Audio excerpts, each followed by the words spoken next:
I know that I'm not going to live long. And that's why I put every day, every hour, every minute into building, into growing.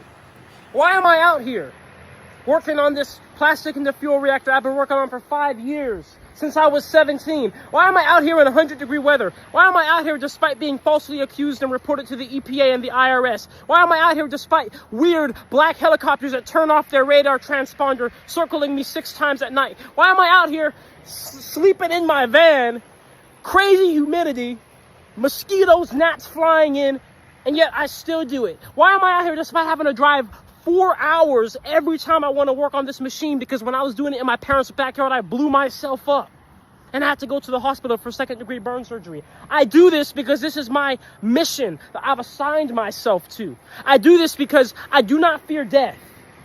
I do not fear suffering or uncomfortability. You know what I fear? I fear allowing an idea of something that may not even exist or happen have enough control over your entire life to where you're not even really living your life.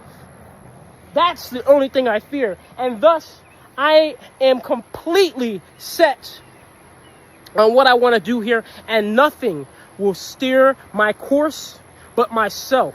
And I am not a quitter. And now that I've set my mind on this, because I wish to liberate humanity, I wish to liberate humanity from this cycle in which we're bound by waste, in this cycle in which we're bound by division, in this cycle in which we're bound by not knowing ourselves. I wish to free us all from all of this. And now that I'm set on that mission, I'm not giving up.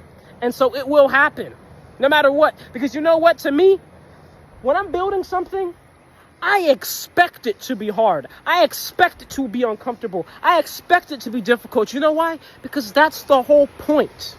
You have to suffer to grow. You have to feel uncomfortable to attribute value to what you do. So you may see this and you see a piece of metal with certain pieces of metal welded onto it, but I see it for what it really is. I see it because when I see this, I can go back in time to not just putting it together, but the motivation as to why I put it together, the hope, the purpose, the passion, all right here embodied. My soul is within this, just as yours is within anything you do and put your mind to as well. So if you wonder why I'm out here and why I'm not going to do anything else but continue to stay on this mission until I see it through, until I say it's complete, that is why. Because it doesn't matter what anything externally is. There is no threat.